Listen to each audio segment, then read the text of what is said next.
সুপ্রিয় দর্শক, যে যেখান থেকে দেখছেন সবাইকে শুভেচ্ছা এবং অভিনন্দন। আমি এই মুহূর্তে দাঁড়িয়ে আছি এবং যে জায়গায় সেটি হচ্ছে খ্রিস্টীয় উপাসনালয় চট্টগ্রাম ব্যাপটিস্ট চার্চ, এটি ফিরিঙ্গি বাজার এবং কোতোয়ালির কাছাকাছি জায়গায়। আমি একটা বিষয় আপনাদেরকে দেখাতে চাই। আসলে এটি একটি খ্রিস্টীয় উপাসনালয় এবং এটি আন্ডার কনস্ট্রাকশনে রয়েছে। এটা সামনে এখানে একটা চার্চের যে পুরনো, এটা ভেঙে ফেলেছে এবং নতুন একটি চার্চ বিল্ডিং এখানে হবে।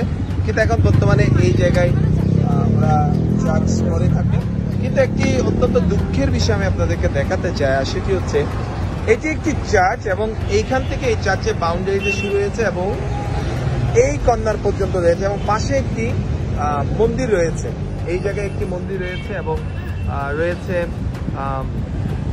ইয়াকুব আলী দোবাস বালিকা উচ্চ বিদ্যালয়। কিন্তু অত্যন্ত পরিতাপের বিষয় হচ্ছে, আমরা বলি চার্চের পবিত্রতা রক্ষা করুন এবং বিভিন্ন কিছু পবিত্রতার বিষয় নিয়ে আসলে কথা বলি, কিন্তু এখানে একটা বিষয় দেখেন, চার্চের ঠিক দেয়ালের পাশে এইটাকে ডাস্টবিন বানানো হয়েছে এবং এখানে বিভিন্ন ছবি আছে।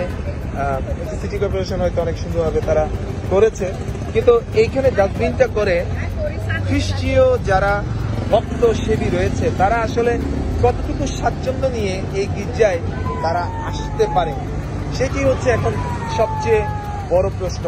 আমি প্রশাসনের দৃষ্টি আকর্ষণ করছি, চট্টগ্রাম সিটি কর্পোরেশনের যিনি মাননীয় মেয়র রয়েছেন, আমি মেয়রের কাছে বিনীত অনুরোধ করছি, এটি আসলে একটি ধর্মীয় প্রতিষ্ঠানের জন্য কোনোভাবেই সুখময় নয় যে একটা ধর্মীয় প্রতিষ্ঠানের পাশে এইভাবে ডাস্টবিনে ময়লা থাকবে এবং যত বাজে নোংরা ময়লা সেগুলো একটা গির্জার, যেখানে মানুষ ঈশ্বরের প্রশংসা করে আরাধনা করে, সেখান থেকে আসলে সেই গির্জার পাশে এই জিনিসগুলো থাকবে এবং মানুষের নাকে দুর্গন্ধ যাবে। তো আমি চট্টগ্রাম সিটি কর্পোরেশনের মেয়রের কাছে এবং প্লাস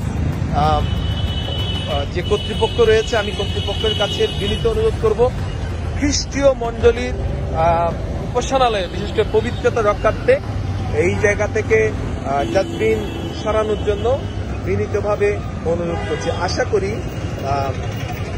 আমাদের মাননীয় মেয়র এটির উপর তিনি পদক্ষেপ নেবেন।